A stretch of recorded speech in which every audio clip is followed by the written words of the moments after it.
All right. Well, hello, everyone. This is David Gaucher, the Real Time Show's resident provocateur. And I want to take a moment to thank Rob from the past for what I presume is the intro that he put in, because that's right. Today is a special day. This is the first episode of the Real Time Show that I am hosting solo. And it's not only special because of that, it's also special because of the subject matter. And I just want to preface this real quickly by saying two things.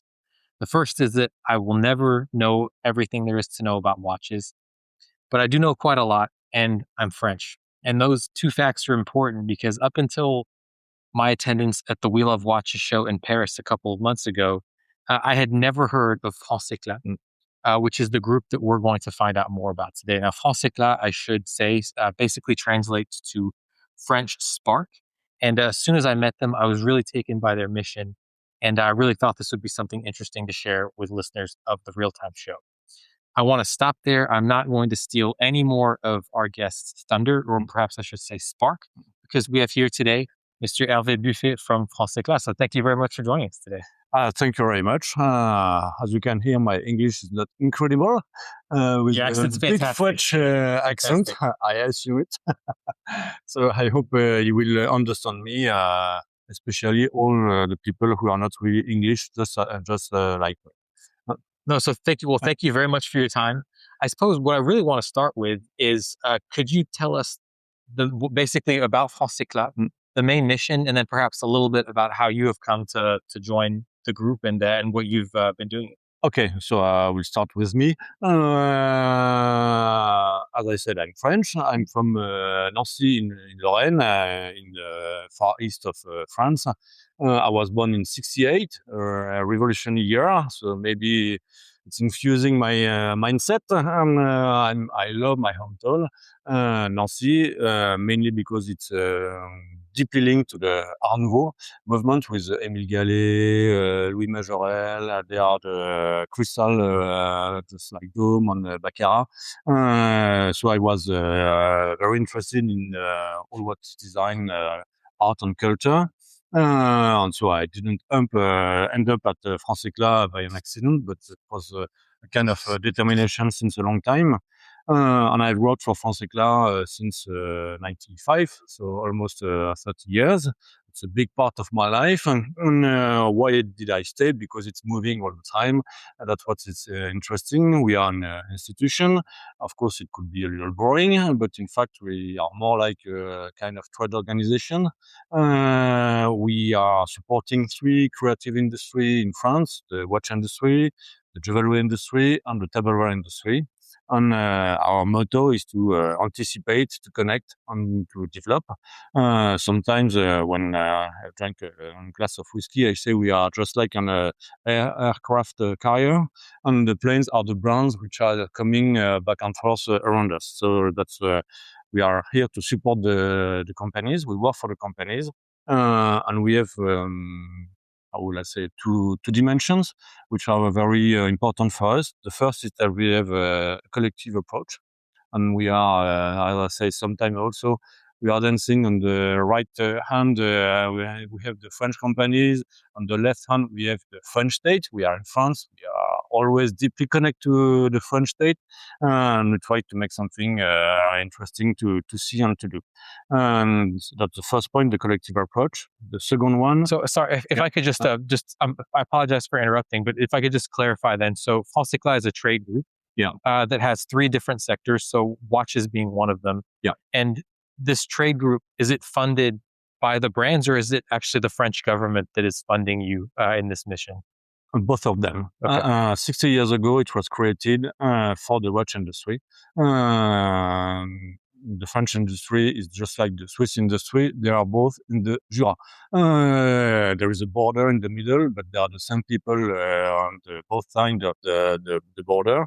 And the people are used to how to say in English, they can manage to be both individualist and both collective. If you are French, you know the saucisses de Morteau. Yeah. They are the same people. They were making some agricultural and food in the summer.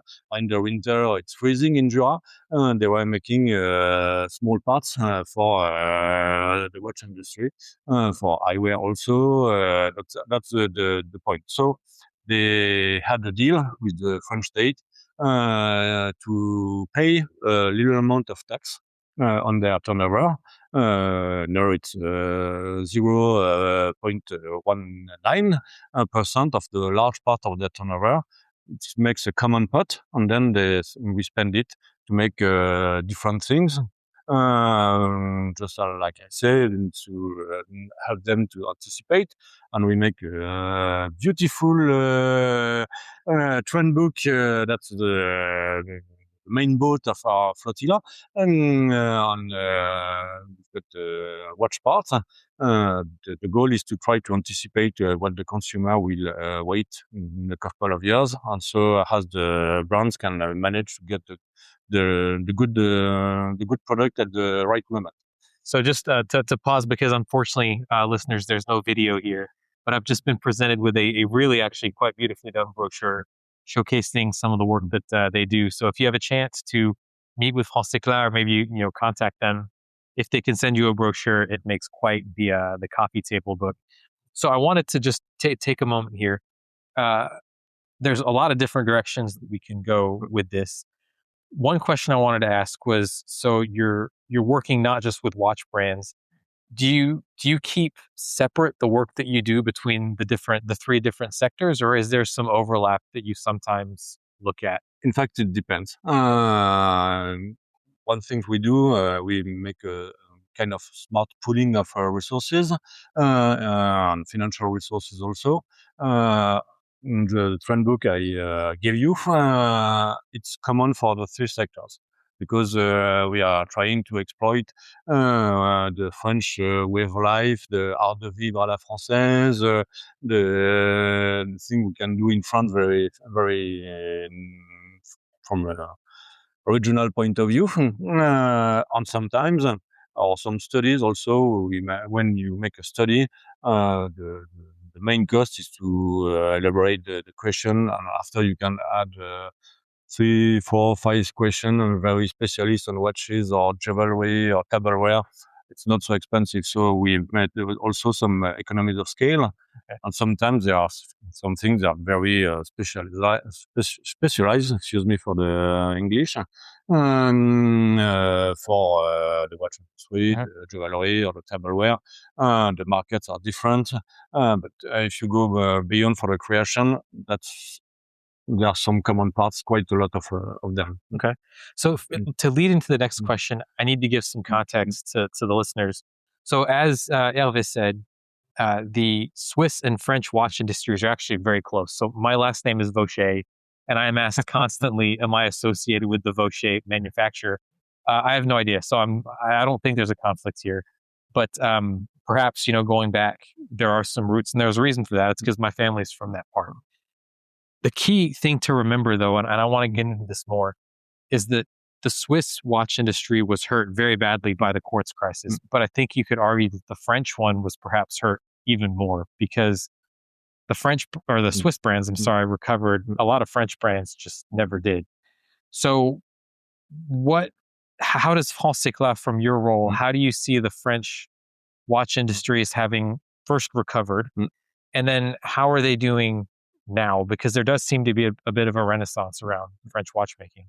Yeah, we are faced with a rebirth. Obviously, the Swiss industry suffered and the French industry suffered for the same reasons.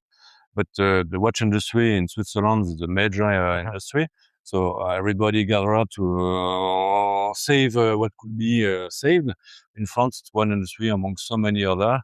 It was less important, and maybe that's why there was a different destiny. And the Swiss had the luck to get the Swatch, which helped to recover. And now, obviously, Swiss industry is enormous. It's very big, much bigger than it was 40 years ago. It's we are some dwarfs considering the giant that the Swiss are, but just like in the story from David and Goliath, we can maybe manage a way without being smashed by the Swiss industry. We won't harm anybody if we develop the French industry. And for a long time, we were somewhere managing the kind of extension, soft extension, maintaining what could be maintained. Okay, it was not so fun. Today, what's it's very interesting that there are many new companies, many new brands. It's a living movement, and there are many French people who do that. Also, it's a new spirit, a more fighting spirit. I could say, because I'm French, and sometimes we are quite arrogant. We are here to conquer the world. But we start from a very, very low point. So the way will be very long, but it's very lively. Today, what we can see is when I look at the watch industry and the jewelry industry, for instance, make some comparisons, the luck of the watch industry, there is a big community of fans, deep fans. They can say, oh, look at this hands, is longer, shorter, larger, look at the dial, it's different.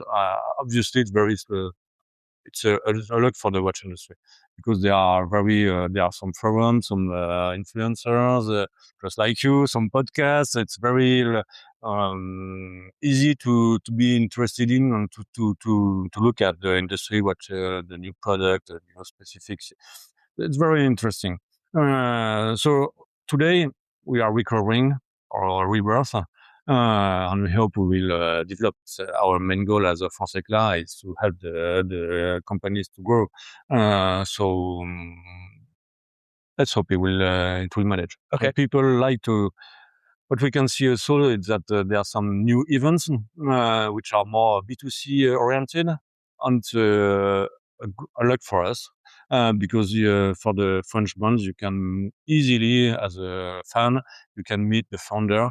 They are here. They are happy to see you. They give you some time. They give you all they have.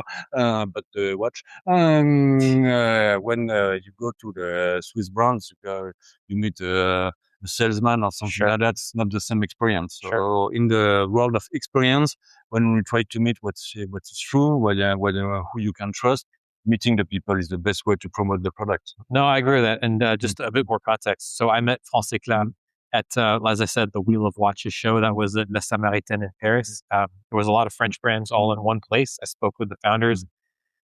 It was great. And I could take what you just said in a lot of different directions. The first thing I want to do, though, is just, Hervé kindly brought out some watches. They're on the table in front of me. So we have Pékinier, we have Jacques Bianchi, we have Herbelin, we have Sai, and we have one more brand, which I cannot see. Fub. Okay. So you clearly work with almost every French brand, I think is fair to say, or at least all the ones that are doing well. Although what's interesting is that I had never heard of you prior to going to this show. So do you feel like you're doing a good job if no one's heard of you? Like you're in the background? Is that the goal of Francéclat, is to be invisible, basically? Yes, it's just like the aircraft carrier. You see the planes, you are not supposed to see the boat. So we are trying to project not the planes, but the brands. But sometimes we speak about the industry, because we have a point of view which is quite different from a brand. We see everybody, we talk to everybody, we have maybe a larger vision of all the actors, and we make some comparison, we make some studies. So it's a new way for us. So it's also to speak about the industry, because it's more it's alive. So we can speak of it better than we were just like Jurassic Park, trying to make them live again. It's more easier now. Yeah. And so, okay, we've established you're a trade group. You work with brands to support them. When I met your colleague at We Love Watches, it seemed to me like the real focus was obviously helping brands, but really helping brands to be exported outside of France. Is that true, or is the idea just to develop brands however you can? The export is the final result. The idea is to help them to create new products, and to help them to make their well with good manufacturing tools, to sell them in France and sell them abroad. It's the full life of the product and the life of the company. It's not just exports, it's many tools, many different tools. And with the main goal, again, it's to help them grow in all the directions, and to make it safer. So let's talk about that for a moment. I was on Instagram this weekend and I saw an ad that was sent to me talking about the French touch with watches, and I realized it was Francéclat via Match. So you'd obviously partnered with them for an ad campaign. What is it that you do? Okay, let me take a step back. Let's say I'm a French brand. I make watches, and I would like to have your help. So what does that process look like of us working together? And then what types of things would you do on the back end to help me grow within the French market and then for export after that? Yeah, there are two levels of answer. One is we promote some collective tool. So we came to you to show you a collective tool. You like it or not, you use it or not, it's your own business, not a problem. And there are some other questions which are not answered via collective tools. So we can meet in the Wheel of Watches, in Time Fest, or in Düsseldorf, or something else, or Wind Up in New York. We move, we visit the manufacturing plant, we visit the brand, we try to get a network effect. We have a club where we make all the people from the brand French watch industry together to some place around a topic. So the people know themselves, know us, we know them. It's just a boiling pot. So if you have a question, you ask us. If you can answer the question, we do it.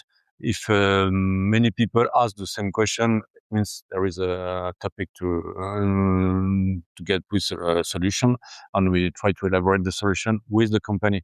We don't are in our office and trying to manage from the top.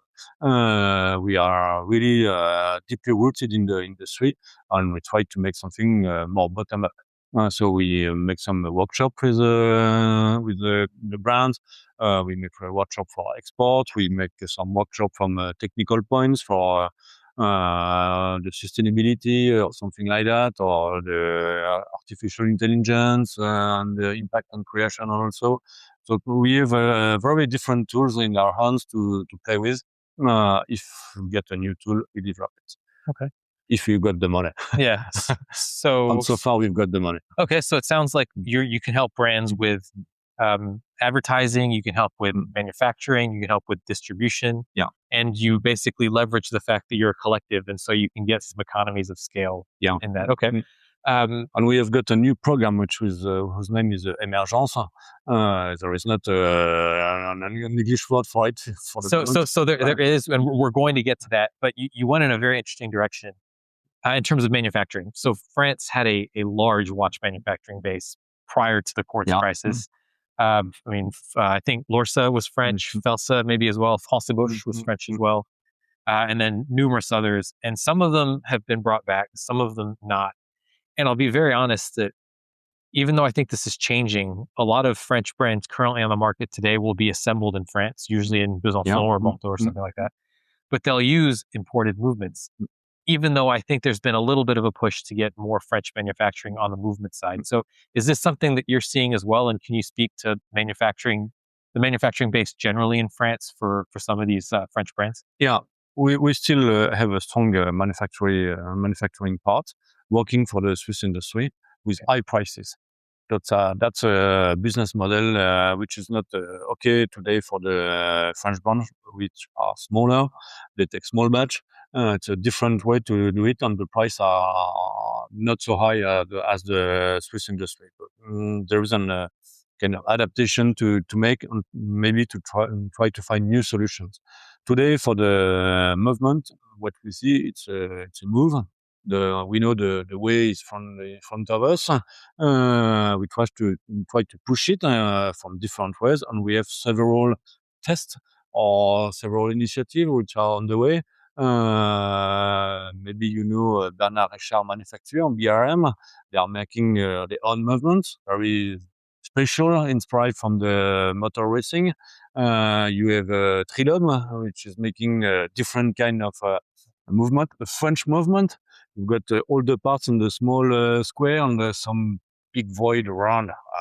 So we actually spoke with them at the Geneva Watch Days. And so listeners, if you haven't checked that out, we have the YouTube video where we saw their latest watch. It was phenomenal. I mean, I turned it around and both Rob and I were shocked because it looks well, first of all, it looks like high horology.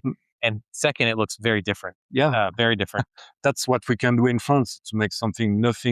Nobody was waiting for this kind of product. That's the way we can do things. Considering we are small, it's more manageable for us to try new things on the big groups, of course. So maybe, I don't know if it's the right time to ask you, but I do want to talk about what makes French watchmaking different, because today, if I'm a consumer, I can look at certainly Swiss watches. I can look at German watches, Japan, obviously, as well. England, or I'm sorry, I should say Britain really is having a revival as well. So what is it? And I should preface this by saying that French design is known to be iconic, but a little strange, right? Like the Citroën DS, the Rafale airplane, Peugeot cars, all of that. It's very French. So does that show up in a French watch? And if it's something else, what is it that makes a French watch different from any other watch that I could buy on the market?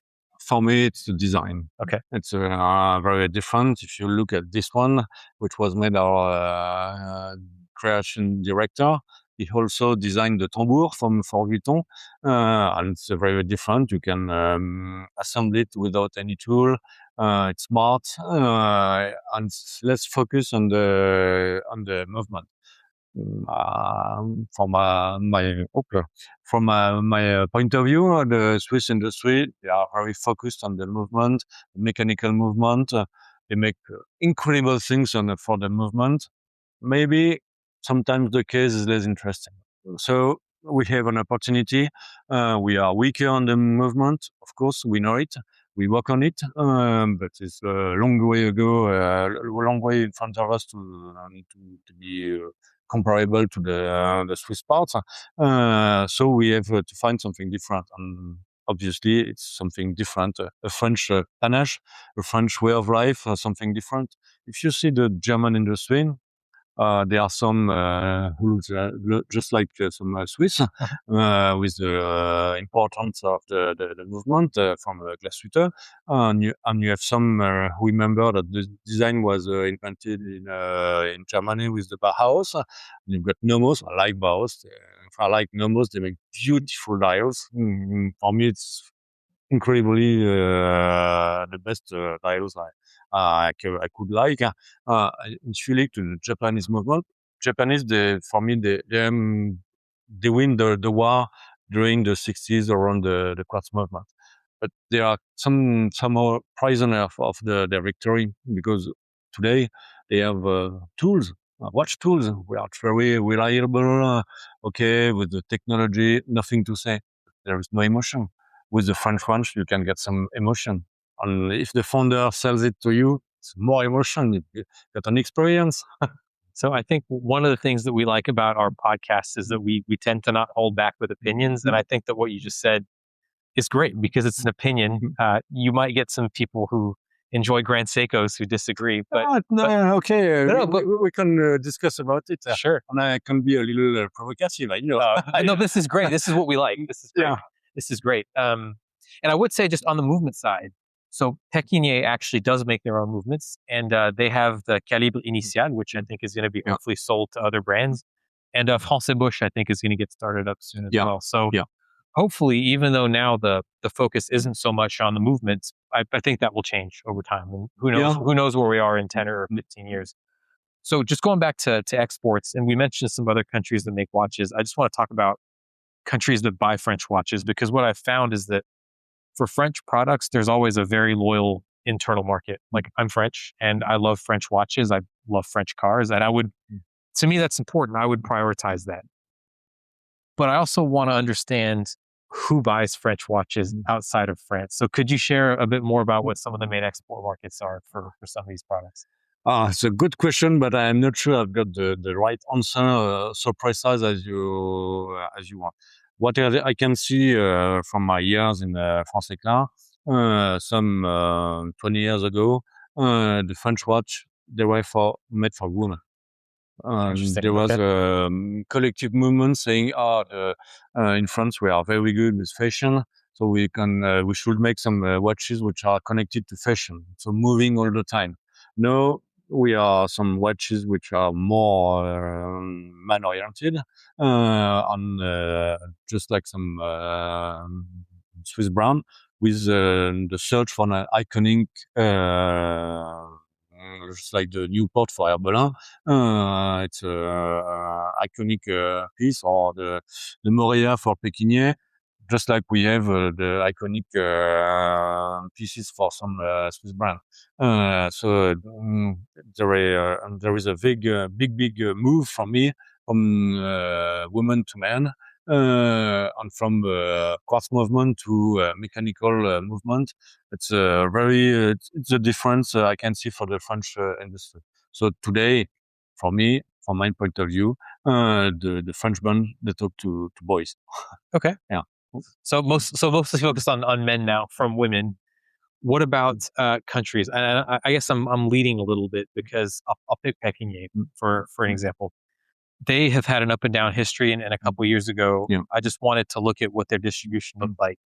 And I was surprised to find that, of course, they had a lot of points of sale in France, but Japan was another country where they had a lot of sales. And every time I talk to some of these smaller brands, Japan just comes up a lot because it's a country full of connoisseurs. So is that a country where French watches are sold now? And if it's not the main export market, is it somewhere else? Is it the US? Is it Latin America? I mean, where is it that you found that these French brands have had success exporting their products? You find the French watch easier in Europe. You can find them in the United States. That's the attraction today. Everybody is looking at the customs because it's a big market and very dynamic, more than in China. And in Japan, there was a special story for Pékinier with Japan. He was a jumper, he was a horse jumper, very French, very elegant, very straight. It was Émile Pékinier. And the Japanese loved him. So he had invented the influence part of the job 30 years ago. When he went to Japan, he sold watches. When he was not in Japan, they were not sold so easier. He had to show him. People wanted to see the founder, to see the French founder, the French, the personal incarnation of the brand, of the value. But what was very good for the company, but it's also a weakness because when he sold the brand, it was quite different. So, as you said, it was some shaking point for the brand. Interesting. I think that someone in Japan actually made a manga about Philippe Dufour. So it's the same kind of thing. Like they have this attachment to the craftsperson. Yeah, on the Japanese market is also very known from to be a kind of a test market. If your watches are sold in Japan, they are technically top quality. Interesting. They are very the craftsmanship is the tradition in Japan. Yeah. They test your product, and if it's not good, you won't be good anywhere.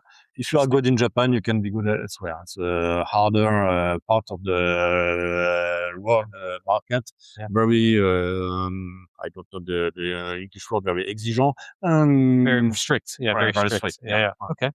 Interesting. So it's like the Jay-Z song says, if you can make it in New York, you can make it anywhere. But in watches, if you make it in Japan, you can make it anywhere. Interesting. So I want to switch gears again, maybe talk about some of the things that we've touched on.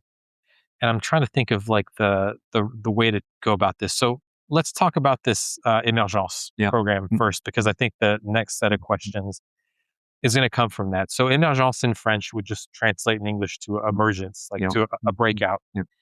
So tell us about this. What is this program within Francéclat? First of all, we saw since 10 years that there were some new brands emerging everywhere. Some initiative, individual initiative, or maybe two friends or something like that. And we saw them always numerous. And we say, something is moving. And we studied this move to see who was in the business or not. And we asked them what were their need. We made some workshop with 200 companies to know how's an emerging brand, what are you need, how can we help you, and the Emergence program is the answer to the question and the needs. We've got an accelerator. We take 10 brands, we select them, and we help them during a year with coaching, with some presentation, interaction with experts, individually, collectively, to help them to answer the question, strategic question, financing question, and also marketing question. It depends. Each one has his own map, and the accelerator has his global map. And it's quite new. We are hiring the third promotion. And if there are some French brands listening, you can make a call us. Yeah. I will give you my phone number, or you can find me on LinkedIn. The goal is, we know that there are many people on the starting point, starting line. Many will die. Don't be a dreamer, but we hope that among all these people, some will perform and can build a new brand.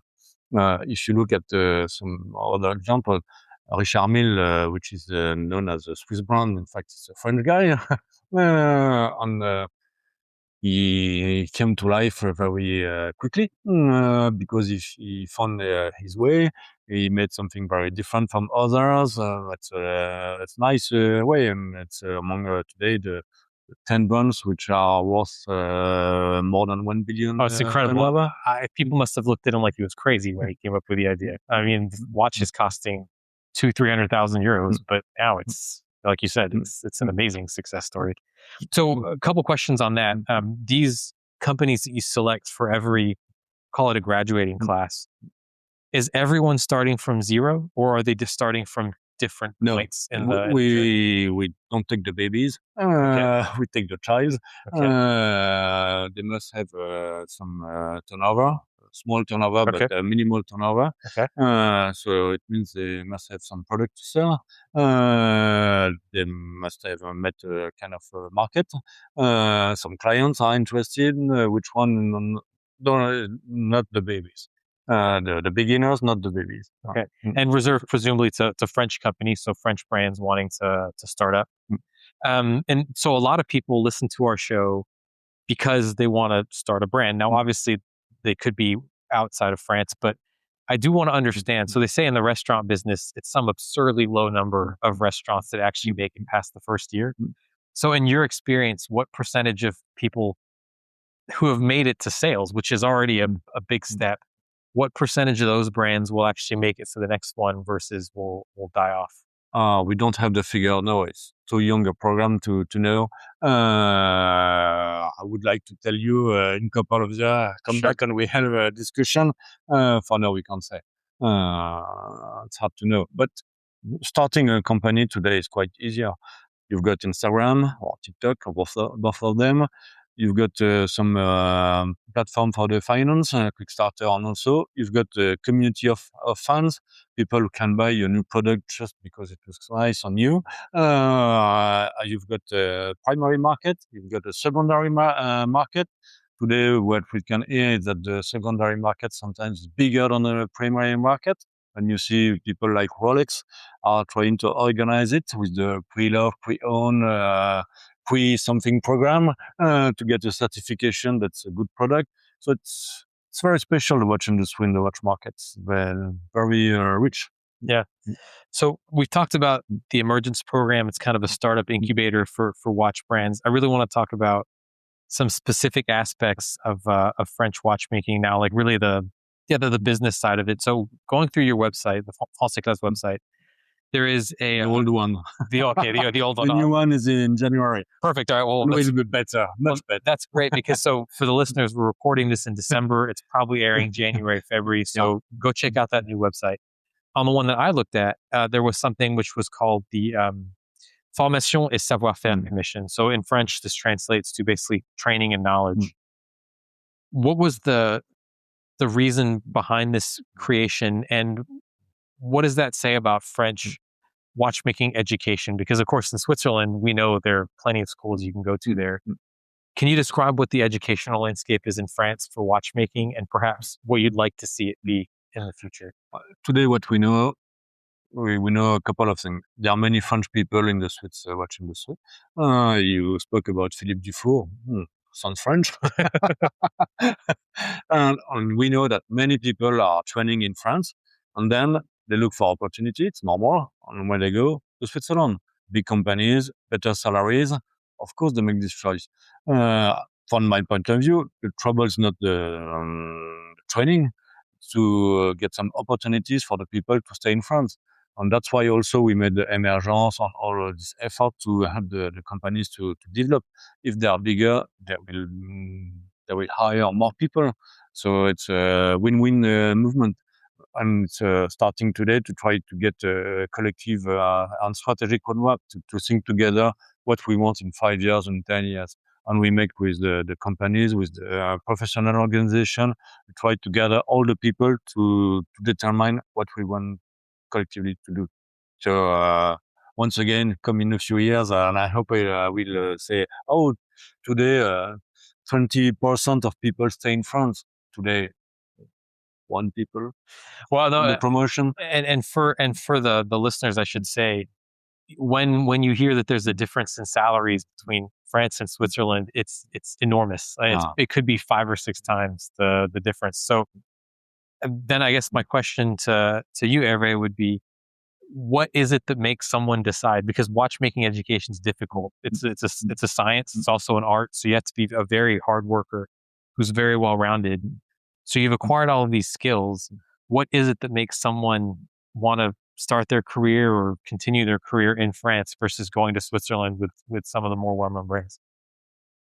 It's a little early to tell you something very objective, so I will tell my point of view. What I think is that some people who go to Switzerland, they go in big companies, and you must like big companies. It's different way of working. It's a hierarchy. If you want to create, it's not the same way. If you stay in France, in smaller brands, smaller companies, maybe you will get some better opportunities to make something just like you. For me, it's an opportunity today. It's to offer something the Swiss bank can't offer. We are small, they are big.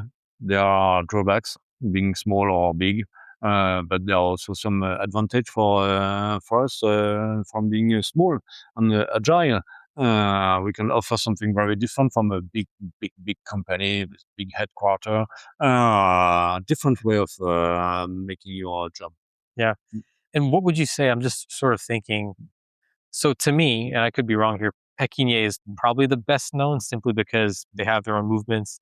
Even then, they're only one manufacturer on a small place. What's the biggest French brand? Do you know off the top of your head, like the biggest French brand in terms of sales? What would that be? In terms of sales, you've got Herbelin, Pierre Lanier, you've got Lip. Leap as well. Yeah. Okay. You've got Yamaha, which is also making its own movement. That's 4 historical actors. And after you've got people like Baltic, very discreet, but more powerful than many can imagine. But they are still small and medium business, are not big companies. I was going to say, it's a company like Yema or Leap, for example. Both of them go back decades. They're not Omega. They're not Cartier or anything like that. I mean, they're relatively small. Okay. And so to recap, I suppose, if you were a young watchmaker listening to us here, the advantage would be that you can perhaps, no one's promising anything here, obviously, but you're going to have more influence on what you want to do at some place like a Leap or a Pekinier than you would at an Omega or at a Blancpain, because you're kind of set to what they tell you to do, essentially. Yes, and if you want to have your own business and to create a new brand, what we can see with Emergence, it's entrepreneurship. You are alone. What we offer you also is not to being alone. I'm not a Liverpool fan, but you will never walk alone. It's the same thing for us. We can gather and support you in different ways at a different moment of your life. That's what we offer to you also. That's very different. Do you Some find countries, some people from other countries sometimes, oh, you are lucky to get that. Claire, which is our director for the exportation part of the organization, she was interviewed by the New York Times a couple of days ago, and they were very surprised that there is a trade organization like us, financed by a tax on all what we make to help the company to grow. Of course, we are quite special. We are French. Yeah. So, listeners, I love this because you never want to introduce stereotypes, but this is a fantastically French interview, and I love what Elvis is saying, and actually, I second that. To me, what was so surprising was that there was this. It shouldn't be surprising because France has always been about supporting its industries, and especially, I think we'll say creative ones, because that's, I think, what France is very well known for is food, art de vivre. I mean, all of that stuff, right?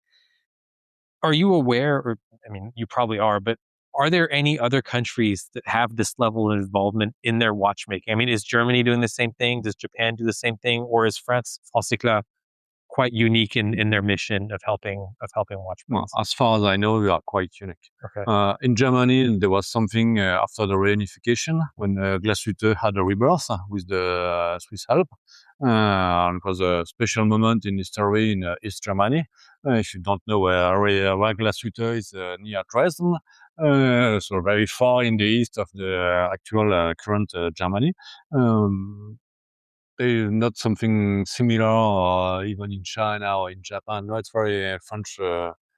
It's our tradition in France. We had the finance minister Colbert, who invented what is known as Saint-Gobain, and so the very specific way of making business in France with the companies, the private capital, and the French state. So it's part of our history. Yeah.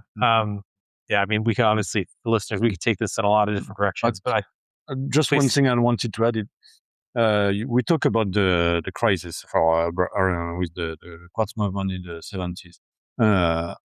In Switzerland today, you've got the Swatch Group. The Swatch Group was born from all the old parts where we were in trouble in the 70s, and the magic of their boss was to make something efficient from different parts being not so in good health. The answer was different. We had an answer in France with the help of the government, and there was a different way of doing the things than in Switzerland, with the help of the bank and the canton, Sure. because it was a major industry. They were deeply involved in this, and they chose the path which made the Swatch Group. Yeah. No, I totally agree. And I think, as you said, is a different way of achieving results. Do you find, just to wrap this up, a couple more questions, given that the French watch industry we'll call it a rebirth, is there competition between all the brands that you work with, or is everyone willing to work together to an extent to make sure that everyone does better? Won't be. Maybe I will lose some friends in the watch industry, but the new generation are more open. Okay. They are more in what we call co-opetition than in competition. The older generation were fighting once again the neighbor. The new generation, they can cooperate. Of course, they are competitors, so they're fighting some markets on. Okay, but it's a very different way to work. Okay. And just going back, final two questions here. From the Emergence program, are there any stories that really had an amazing success, that have done really well since they did the program? The program is very young, so we don't have yet success. But the woman who is leading this program, his name is Priscilla Jocko. She did that for the fashion industry, and for instance, Simon Jacquemus, she worked with him. So we hope to have the similar way as Simon Port Jacquemus, where he's now where he was 20 years ago or 10 years ago. We hope one day we can have the same proudness for our program to say, oh, remember, he was 10 years ago, he was in the accelerator, quite small, asking fragile. no, it's in good health. Yeah. So for listeners of the show, if you don't follow fashion, Jacquemus is a big name, big name. So I would love for a French watch brand to have that kind of success because the man and the brand today are highly influential. So just to wrap this up, we're at the 3/4 of an hour mark. Is there anything? So you've told us about the new website coming out. That's great. Is there anything else that you would like to know, or that you would like listeners rather to know about Francéclat? And where can they go to find out more if they want to just learn about you, or if they want to participate in some of your programs? They can reach Claire. Claire is very famous on LinkedIn. I spoke about her a couple of months ago.